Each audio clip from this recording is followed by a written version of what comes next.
Good morning మిత్రమా. ఈరోజు మన టాపిక్ వచ్చేసి సెవెంత్ క్లాస్ జనరల్ సైన్స్లో ఉన్నటువంటి చలనం కాలం అనే టాపిక్ మిత్రమా. సో చలనం అంటే ఏంటో చూద్దాం.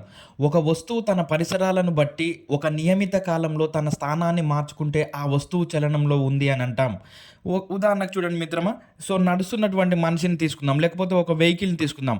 అంటే అది పరిసరాలను బట్టి తన స్థానాన్ని మార్చుకుంటున్నట్టయితే దానిని అది ఆ వస్తువు చలనంలో ఉంది అని అంటాం. ఒక వస్తువు తన పరిసరాలను బట్టి ఒక నియమిత కాలంలో తన స్థానాన్ని మార్చుకుంటే ఆ వస్తువు చలనంలో ఉంది అని అంటాం.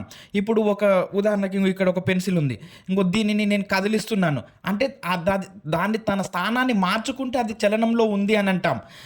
అంటే దాని పరిసరాలను బట్టి అది కదులుతూ ఉంటే దాన్ని మనం చలనంలో ఉంది అని అంటాం. మరి ఈ చలనంలో మనకు రకాలు ఉన్నాయి. సో క్రమచలనం అంటే ఏంటి అని అంటే, ఒక వస్తువు సమాన కాల వ్యవధులలో సమాన దూరం ప్రయాణిస్తే ఆ వస్తువు క్రమచలనంలో ఉంది అని అంటాం. క్రమ అంటే ఏంటంటే మిత్రమా, ఇంకా అన్నీ సమానంగానే ఉంటాయి. మనం క్రమ బహుభుజి అని అంటాం, క్రమ బహుభుజులు అని అంటాం. అంటే క్రమ బహుభుజులు అని అంటే అందులో కోణాల కొలతలు, భుజాల పొడవులు అన్నీ సమానంగా ఉంటాయన్నమాట. క్రమ అని ఉన్నదంటే అది అన్నిటికీ సమానంగా ఉంది అని అర్థం. సో ఇక్కడ క్రమచలనం అని అంటే ఏంటి అని అంటే, ఒక వస్తువు సమాన కాల వ్యవధులలో సమాన దూరం ప్రయాణిస్తే అది క్రమచలనంలో ఉంది అని అంటాం. మరి క్రమచలనానికి ఉదాహరణలు ఏంటి అని మనం చూస్తే, ఈ ఉదాహరణలు ప్రత్యేకంగా గుర్తుపెట్టుకోవడానికి ప్రయత్నం చేయాలి మిత్రమా. ఈ ఉదాహరణల మీదనే మనల్ని బాగా ఇబ్బంది పెడతా ఉన్నాడు. సో చూస్తే మరి గడియారంలో ముళ్ళుల చలనాలు, అదేవిధంగా భూభ్రమణం, భూ పరిభ్రమణం, కుట్టు మిషన్లో ఉన్నటువంటి సూది చలనం కూడా, ఇవన్నీ కూడా క్రమచలనానికి ఉదాహరణలు. మనకు భూభ్రమణానికి ఎంత భూమి తన చుట్టూ తాను తిరగడానికి 24 గంటల సమయం పడుతుంది. దాన్నే మనం భూభ్రమణం అని అంటాం. అదేవిధంగా మరి భూ పరిభ్రమణం అంటే ఏంటంటే, భూమి తన చుట్టూ తాను తిరుగుతూ సూర్యుని చుట్టూ తిరగడాన్ని మనం భూ పరిభ్రమణం అని అంటాం. దీనికి 365 రోజులు పడుతుంది. ఇది ఇంకా మారదు. అదేవిధంగా కుట్టు మిషన్లో సూది చలనం కూడా మనం ఎంత వేగంతో తొక్కితే అంత వేగంతో ఆ సూది కిందికి పైకి కదులుతూనే ఉంటుంది. సో దీనిని మనం క్రమచలనం అని అంటాం. మరి క్రమరహిత చలనం అంటే ఏంటి అని అంటే, ఒక వస్తువు సమాన కాల వ్యవధులలో సమాన దూరం ప్రయాణించకపోతే దానిని క్రమరహిత చలనం అని అంటాం. అంటే ఆ వస్తువు ఏ కాలంలో ఎంత వేగంతో పోతుందో మనం చెప్పలేం. ఉదాహరణకు మనకు కీటకాల చలనాలు కానీ, అదేవిధంగా ఎగురుతున్న గాలిపటం ఎప్పుడు ఎంత వేగంతో పోతుందో చెప్పలేం, గాలిపటం యొక్క వేగాన్ని. అలా ఒక వస్తువు సమాన కాల వ్యవధులలో సమాన దూరం ప్రయాణించకపోతే దాన్ని క్రమరహిత చలనం అని, ఒక వస్తువు సమాన కాల వ్యవధులలో సమాన దూరం ప్రయాణిస్తే అది క్రమ చలనం అని అంటాం. సో మరి చూసే తర్వాత మనకు దీనిని వస్తువులు ప్రయాణిస్తున్నటువంటి మార్గాన్ని బట్టి చలనాన్ని 3 రకాలుగా చెప్పాడు మిత్రమా. అందులో మనకు మొట్టమొదటిగా స్థానాంతర చలనము, భ్రమణ చలనము, డోలన చలనంగా ఇచ్చాడు. మరి స్థానాంతర చలనం అంటే, చలనంలో ఉన్న వస్తువులోని అణువులన్నీ ఆ వస్తువు కదులుతున్న దిశలోనే కదిలితే దా చలనాన్ని స్థానాంతర చలనం అని అంటాం. ఇంకో ఉదాహరణకు చూడండి మిత్రమా, సైనికులు పరేడ్ చేస్తున్నప్పుడు ఆ సైనికుడు ఏ వైపుకు వెళితే ఆ సైనికుల్లో ఉన్నటువంటి అణువులన్నీ కూడా అదే దిశలో కదులుతూనే ఉంటాయి. దాన్ని మనము స్థానాంతర చలనం అని అంటాం. అంటే ఒక వస్తువు కదులుతున్నటువంటి దిశలోనే ఆ వస్తువులో ఉన్న అణువులన్నీ కూడా కదిలితే దానిని మనము స్థానాంతర చలనం అని అంటాం. ఉదాహరణకి ఇప్పుడు వింటి నుండి వదిలిన బాణం అని అన్నాడు. సో వింటి నుండి వదిలిన బాణం ఏంటి, బాణం ప్రయాణిస్తున్నటువంటి దిశలోనే ఆ బాణంలో ఉన్నటువంటి కణాలన్నీ కూడా, అణువులన్నీ కూడా ఆ దిశలోనే ప్రయాణిస్తాయి. మరి స్థానాంతర చలనానికి ఉదాహరణలు చూస్తే, సైనికుల పరేడు, రోడ్డు మీద వెళ్తున్నటువంటి బస్సు, చెక్కకు మేకును దింపడం. అంటే మేకు చెక్కకు దిగుతున్నప్పుడు ఆ మేకు వెళ్తున్నటువంటి దిశలోనే ఆ మేకులో ఉన్నటువంటి అణువులన్నీ కూడా అదే దిశలోనే వెళ్తూ ఉంటాయి. అలా ఒక వస్తువు ప్రయాణిస్తున్నప్పుడు ఆ వస్తువులో ఉన్నటువంటి అణువులన్నీ కూడా అదే చలనంలో ఉంటే దాన్ని మనము స్థానాంతర చలనం అని అంటాం. మరి ఈ స్థానాంతర చలనం అనేది స్ట్రైట్గా ఉంటే, సరళ రేఖ మార్గంలో ఉంటే దాన్ని సరేఖీయ చలనం అని అంటారు. ఒకవేళ వక్ర మార్గంలో ఉంటే దాన్ని వక్రరేఖీయ చలనం అని అంటారు. మరి మనకు సరళ రేఖ అంటే తెలుసు, మనకి ఇది రేఖ గణితంలో వస్తుంది. రుజు మార్గంలో ప్రయాణించే అనంత బిందువుల సముదాయాన్ని మనము సరళ రేఖ అని అంటాం.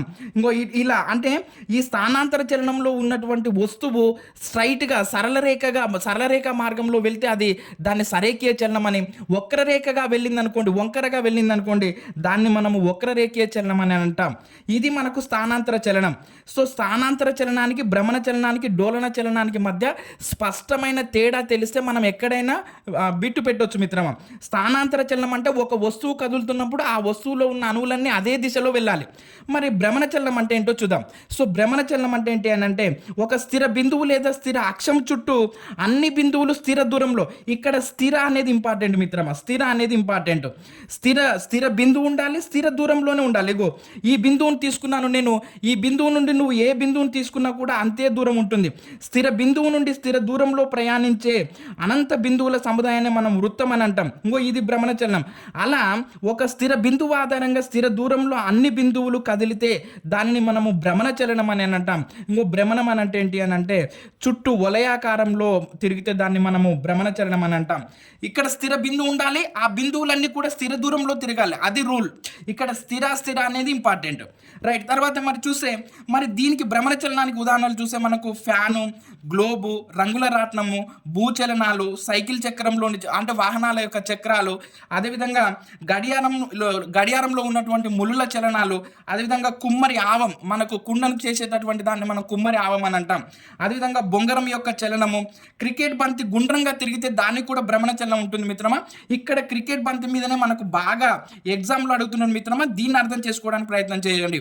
ఒకవేళ కనుక క్రికెట్ బంతి గుండ్రంగా తిరగకుండా స్ట్రైట్గా విసిరేసాం అనుకోండి, అంటే సరళరేఖ మార్గంలో విసిరేసాం అనుకోండి, అప్పుడు దానికి స్థానాంతర చలనం ఉంటుంది. అంటే డైరెక్ట్గా విసిరేసినప్పుడు దానికి స్థానాంతర చలనం ఉంటుంది. అలా కాకుండా బంతి అప్పుడప్పుడు గుండ్రంగా తిరుగుతూ భ్రమణం చేస్తుంది, అప్పుడు దానికి స్థానాంతర చలనం ఉంటుంది, భ్రమణ చలనం ఉంటుంది. అంటే గుండ్రంగా తిరుగుతున్నప్పుడు అది గుండ్రంగా తిరుగుతుంది, మరియు అందులో ఉన్న అణువులన్నీ కూడా అటే వైపే వెళ్తూ ఉంటాయి. అలా క్రికెట్ బంతి గుండ్రంగా తిరుగుతున్నప్పుడు దానికి స్థానాంతర చలనం, భ్రమణ చలనం రెండు ఉంటాయి. ఇది చాలాసార్లు ఎగ్జామ్లో అడుగుతున్నాడు మిత్రమా. క్రికెట్ బంతి గుండ్రంగా తిరుగుతున్నప్పుడు దానికి స్థానాంతర చలనము, భ్రమణ చలనం ఉంటుంది. మరి డోలనా చలనం ఎప్పుడు ఉంటుంది అని అంటే, అసలు డోలనా చలనం అంటే ఏంటి అని అంటే ఒక బిందువు ఆధారంగా కిందికి పైకి కానీ లేకపోతే అటు ఇటు కానీ కదిలితే దాన్ని మనము డోలనా చలనం అని అంటాం. మనం క్రికెట్ బంతిని ఇలా పైకి కిందికి కొడుతుంటాం, అప్పుడు దానికి అంటే ఒక బంతిని పైకి కిందికి కొడుతున్నప్పుడు దానికి అప్పుడు డోలనా చలనం ఉంటుంది. కానీ క్రికెట్ బంతి గుండ్రంగా తిరుగుతున్నప్పుడు మాత్రం దానికి రెండు రకాల చలనాలు ఉంటాయి, స్థానాంతర చలనము, భ్రమణ చలనం. మరి ఇప్పుడు డోలనా చలనం అంటే ఏంటో చూద్దాం.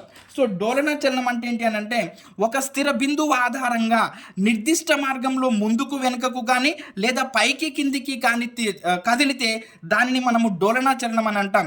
ఇంకో లోలక గడియారంలో మనకు గంట ఉంటుంది మిత్రమా, అది ఒక 12 గంటల కాల మనకు టన్ అటు ఇటు తిరుగుతుంది, మళ్ళీ అక్కడికే వస్తుంది, అటు ఇటు కొట్టుకొని అక్కడికే వస్తుంది. అలా ఒక స్థిర బిందువు ఆధారంగా అటు ఇటు కానీ లేకపోతే పైకి కిందికి కానీ కదిలితే దాన్ని మనం డోలనా చలనం అని అంటాం. అదేవిధంగా మరి దీనికి ఉదాహరణలు చూస్తే ఉయ్యాల కూడా చూడండి, మనము ఎంత వేగంతో ఊపినా సరే మళ్ళీ అక్కడికే వచ్చి ఆగుతుంది. ఇలా మనకు ఒక స్థిర బిందువు ఆధారంగా అటు ఇటు కానీ లేకపోతే పైకి కిందికి కానీ కదిలితే దానిని మనము డోలనా చలనం అని అంటాం. ఉదాహరణకు లోలక గడియారంలోని గంట, తర్వాత ఉయ్యాల, తర్వాత మీటిన వీణ తీగ, అదేవిధంగా కుట్టు మిషన్లో సూది యొక్క చలనం. కుట్టు మిషన్లో సూది కూడా చూడండి మిత్రమా, అది కిందికి పైకి కదులుతూ ఉంటుంది. అదేవిధంగా టైప్ రైటర్లోకి నువ్వు ఎన్నిసార్లు నొక్కినా మళ్ళీ పైకి వచ్చేస్తుంది, ఎన్నిసార్లు నొక్కినా పైకి వచ్చేస్తుంది. అదేవిధంగా మనకు మోగుతున్నటువంటి గంటను టన్ టన్ టన్ కొట్టినప్పుడు మళ్ళీ వెనక్కి వెళ్తుంది, అక్కడికి వస్తుంది, వెనక్కి వెళ్తుంది, అక్కడికి వస్తుంది. ఇలా వెనకకి ముందు కానీ పైకి కిందికి కానీ కదిలితే అది మళ్ళీ ఒక స్థిర బిందువు ఆధారంగా ఉండాలి, ఇది రూల్. స్థిర బిందువు ఆధారంగా ఉండాలి, వెనకకి ముందు కానీ లేకపోతే పైకి కిందికి కానీ కదిలితే దాన్ని మనము డోలనా చలనం అని అంటాం. ఇవన్నీ కూడా దీనికి ఉదాహరణలు. ఇంకో ఇక్కడ ఇచ్చాడు చూడండి మిత్రమా, పడిలేస్తున్న బంతి కూడా ఒక డోలనా చలనానికి ఉదాహరణ. అది గుండ్రంగా తిరిగినప్పుడు మాత్రమే దానికి స్థానాంతర చలనము, భ్రమణ చలనం ఉంటుంది. అలా పైకి కిందికి ఆడినప్పుడు దానికి డోలనా చలనం కూడా ఉంటుంది క్రికెట్ బంతికి. దాన్ని బాగా గుర్తుపెట్టుకోవడానికి ప్రయత్నం చేయండి మిత్రమా. రైట్. మరి ఈ వేగాన్ని, ఈ చలనాలను కొలవాలి అని అంటే మనకు కాలం కావాలి. మరి కాలం అంటే ఏంటి అని అంటే కాలాన్ని ఎందుకు ఉపయోగిస్తామంటే ఒక వస్తువు ఎంత వేగంతో, ఎక్కువ వేగంతో వెళ్తుందా తక్కువ వేగంతో వెళ్తుందా అని తెలుసుకోవడానికి మనకు కాలం కావాలి. మరి కాలాన్ని లెక్కించే పద్ధతులు మనకు అనేకం ఉంటాయి. సో రైతులైతే ఆయనాలలో లేకపోతే వారంలలో, అదేవిధంగా పక్షాలలో, నెలల్లో, ఋతువులలో కొలుస్తారు. మనకు వారం అంటే 7 రోజులు, పక్షం అంటే 15 రోజులు, నెల అంటే 30 రోజులు. అదేవిధంగా ఋతువు అంటే మనకి ఇది ఎన్ని నెలలు ఉంటుంది? 2 నెలలు ఉంటుంది. మనకు ఋతువులు 6 ఉంటాయి. 6 ఇంటూ 2 12 నెలలు. మనకు ఋతువులు 6 ఉంటాయి. వసంత ఋతువు, తర్వాత గ్రీష్మ ఋతువు, వర్ష ఋతువు, శరద్ ఋతువు, హేమంత ఋతువు, శిశిర ఋతువు అని ఒక 6 ఋతువులు ఉంటాయి మిత్రమా. ప్రతి ఋతువు వచ్చేసి ఒక 2 నెలల చొప్పున ఉంటుంది. 6 ఇంటూ 2 12 నెలలకు ఇలా 2 నెలలకు ఒక ఋతువు చొప్పున ఉంటాయి. అంటే మనము కాలాన్ని లెక్క కట్టడానికి వారము, పక్షము, నెల, ఋతువు, ఆయనం అంటే ప్రతి 6 నెలలకు ఒక ఆయనం ఉంటుంది. ఇప్పుడు మనము ఉత్తరాయణంలో ఉన్నాం. అంటే ఏంటి? ఉత్తరాయణం, దక్షిణాయనం అని అంటాం. 6 నెలలు ఉత్తరాయణం ఉంటుంది, 6 నెలలు దక్షిణాయనం ఉంటుంది. ఇది మనకు అక్షాంశాలు రేఖాంశాలలో వస్తుంది మిత్రమా. నేను అక్కడ అక్షాంశాలు రేఖాంశాలు చెప్పినప్పుడు ఉత్తరాయణం ఎలా గుర్తుపెట్టుకోవాలి, దక్షిణాయనం ఎలా గుర్తుపెట్టుకోవాలి, ఎందుకు ఉత్తరాయణం అంటారు, ఎందుకు దక్షిణాయనం అంటారు అనే విషయాన్ని నేను మరొక వీడియోలో మీకు పూర్తిగా వివరిస్తాను మిత్రమా. రైట్. అదేవిధంగా ఒక రోజు కంటే తక్కువ కాలాన్ని లెక్కించడానికి మనం గడియారాలను ఉపయోగిస్తాం. ఒక రోజు కంటే తక్కువ కాలాన్ని లెక్కించడానికి మనం గడియారాలను ఉపయోగిస్తాం. మరి స్టాప్ వాచ్ని ఎప్పుడు ఉపయోగిస్తామనంటే, ఇది చాలా కీలకంగా ఇచ్చాడు మిత్రమా. స్టాప్ వాచ్ని ఎప్పుడు ఉపయోగిస్తామనంటే, ఏదైనా 2 అంశాల మధ్యన ఖచ్చితమైనటువంటి సమయాన్ని లెక్కగట్టడానికి ఈ స్టాప్ వాచ్ను ఉపయోగిస్తాం. ఉదాహరణకు చూస్తే మనకు రసాయన చర్యలు జరిగేటప్పుడు కానీ, అదేవిధంగా పరుగు పందెములో ఎంత వేగం అంటే ఇంత 100 మీటర్స్ మనము 200 మీటర్స్ 1000 మీటర్స్ అని ఉంటుంది. సో అలా మనకు రసాయన చర్యలు జరిగేటప్పుడు కానీ, అదేవిధంగా పరుగు పందెము ఈతను స్విమ్మింగ్ చేసేటప్పుడు కానీ, ఇవన్నీ కూడా వేగాలు కొలవడానికి, అంటే ఏవైనా 2 సందర్భాల మధ్యన ప్రత్యేకమైనటువంటి మార్పును కనిపెట్టాలి అని అంటే అప్పుడు దానిని స్టాప్ వాచ్ను ఉపయోగిస్తారనేటటువంటి విషయాన్ని పేర్కొన్నాడు. మరి కాలానికి ప్రమాణం వచ్చేసి, మూల ప్రమాణం వచ్చేసి సెకండ్.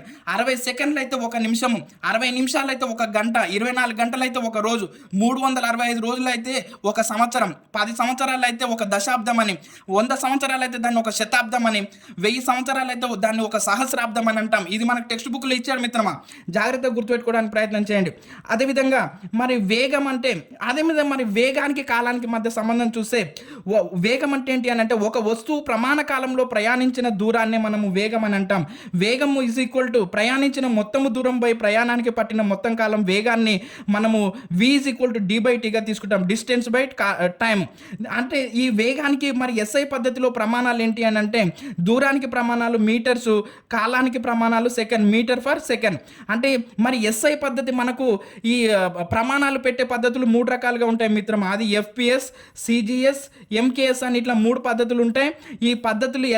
ఈ పద్ధతులలో ప్రమాణాలు ఎలా పెట్టాలి, అసలు ఈ పద్ధతులు ఎక్కడి నుండి తీసుకోబడ్డాయి అనేటటువంటి విషయాన్ని అంతా కూడా నేను చెప్తాను మిత్రమా. మన భారతదేశము ఈ SI పద్ధతులలోకి, అంటే MKS పద్ధతిలోకి ఎప్పుడు వచ్చిందనే విషయాన్ని కూడా మనకు 7th క్లాస్ జనరల్ సైన్స్లో నీట్గా ఇచ్చాడు మిత్రమా, మనం చదివితే.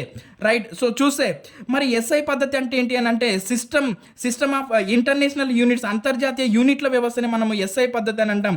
అంటే ఇది ఇంటర్నేషనల్ వైడ్గా ఉంటున్నాయి అన్నమాట ఈ ప్రమాణాలు ఈ SI పద్ధతిలో. మరి SI పద్ధతిలో వేగానికి ప్రమాణాలు ఏంటి అని అంటే మీటర్ ఫర్ సెకండ్. మరి మీటర్ ఫర్ సెకండ్ యొక్క అర్థం ఏంటి అని అంటే, ఒక వస్తువు సెకండ్కు ఎన్ని మీటర్ల దూరం ప్రయాణిస్తుందో చెప్పేదే మీటర్ ఫర్ సెకండ్. ఒక వస్తువు ఒక సెకండ్కు ఎన్ని మీటర్ల దూరం ప్రయాణిస్తుందో చెప్పడమే ఈ SI పద్ధతిలో వేగానికి గల ప్రమాణాలకు అర్థం, మీటర్ ఫర్ సెకండ్కి అర్థం. మరి చూస్తే మనం ఒక ఉదాహరణకి ఇచ్చాడు మిత్రమా. 1 గంటలో ఒక వస్తువు అంటే 1 కిలోమీటర్ దూరం ప్రయాణించిందంట. అప్పుడు 1 గంటకు 60 నిమిషాలు, 1 కిలోమీటర్ 1000 మీటర్లకు సమానము. 60 నిమిషాలు 3600 సెకండ్లకు సమానము. అప్పుడు 1000/3600 చేస్తే 2 జీరోలకు 2 జీరోలు క్యాన్సిల్, 2 5ల 2 18ల 5/18. అంటే దీని అర్థం ఏంటి అని అంటే, 18 సెకండ్లకు 5 మీటర్ల దూరం ప్రయాణించింది అని అర్థం. అంటే ఇక్కడ చూడండి, అంటే ఇక్కడ 18 సెకండ్లకు 5 మీటర్, ఆ వస్తువు 5 మీటర్ల దూరం ప్రయాణించిందని అర్థం. ఈ విధంగా మీటర్ ఫర్ సెకండ్ అని అంటే, 1 సెకండ్కు ఆ వస్తువు ఎన్ని మీటర్ల దూరం ప్రయాణించిందో చెప్పడమే మీటర్ ఫర్ సెకండ్ యొక్క అర్థం. మరి అదేవిధంగా చూస్తే, మరి మనకు వాహనాలలో వేగాన్ని తెలుసుకోవడానికి మనకు 2 రకాల మీటర్లు ఉంటాయి. మరి ఒకటి అది స్పీడోమీటర్, ఇంకోటి ఓడోమీటర్. స్పీడోమీటర్ ఏం తెలియజేస్తుంది అంటే, ఒక వస్తువు 1 గంటకు ఎంత వేగంతో ప్రయాణిస్తుందో, ఆ వాహనము 1 గంటకు ఎంత వేగంతో ప్రయాణిస్తుందో తెలిపేది స్పీడోమీటర్. దీన్ని మనము కిలోమీటర్ పర్ అవర్లలో కొలుస్తాం, కిలోమీటర్ పర్ అవర్లలో చెప్తాం.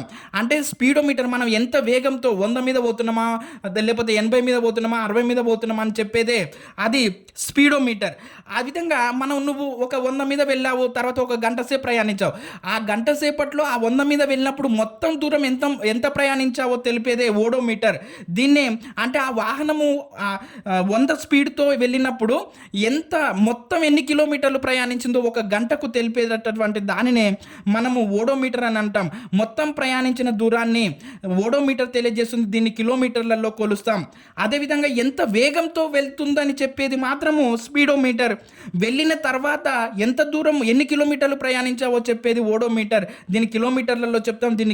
ఆ స్పీడోమీటర్నేమో కిలోమీటర్ పర్ అవర్లలో చెప్తాం. అదేవిధంగా విమానాలు మరియు ఓడల యొక్క వేగాన్ని నాటికల్ లేదా నాటులలో కొలుస్తాం. అందుకనే మనము విమానాలలో సంబంధించినటువంటి ఇంజనీర్లను మనం ఏరోనాటికల్ ఇంజనీర్స్ అని అంటాం. అలా మనకు ఒక నాట్ ఈజ్ ఈక్వల్ టు 1.852 కిలోమీటర్స్కి సమానం. అంటే 1 కిలోమీటర్ కంటే ఎక్కువగా ఉంటుంది నాట్ అనేది. అంటే విమానాలు ఓడల యొక్క వేగాన్ని మనము నాటికలలో కొలుస్తాము. ఒక నాట్ ఈజ్ ఈక్వల్ టు 1.852 కిలోమీటర్స్కి సమానం. అదేవిధంగా మరియు కంప్యూటర్లు సెల్ ఫోన్ యొక్క సామర్థ్యాన్ని మనము బైట్స్, కిలోబైట్స్, అదేవిధంగా మెగాబైట్స్, గిగాబైట్స్, టెరాబైట్స్, పెటాబైట్స్, జెటాబైట్స్లలో కొలుస్తాం. ఈ వరుస క్రమం గుర్తుపెట్టుకోండి మిత్రమా. ఇది మనల్ని ఏ కాంపిటేటివ్ ఎగ్జామ్లైనా అడుగుతున్నాడు. ఇది వరుస క్రమం అన్నమాట. Bytes KB, MB, GB, TB, PB, ZB అంటే kilobytes, megabytes, gigabytes, terabytes, petabytes, zettabytes. ఈ వరుస క్రమం గుర్తుపెట్టుకోవడానికి ప్రయత్నం చేయండి మిత్రమా.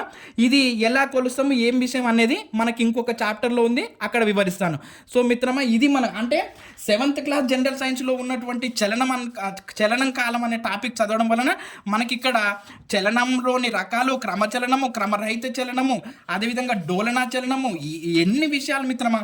సో కాబట్టి పుస్తకాల వైపుకు తరలండి మిత్రమా, తరలిరండి, పుస్తకాల వైపు రావడానికి ప్రయత్నం చేయండి మిత్రమా. నేను మిమ్మల్ని కోరుకునేది ఒకటే, మీరు లైక్ చేస్తేనే మన వీడియో ఇంకొకరికి వెళ్తుంది మిత్రమా. కంపల్సరీ మన వీడియోను లైక్ చేయండి, షేర్ చేయండి, సబ్స్క్రైబ్ చేయండి మిత్రమా. మన అలా వీడియోను ఖచ్చితంగా మర్చిపోకండి మిత్రమా. లైక్ చేయడం మాత్రం మర్చిపోవద్దు మిత్రమా.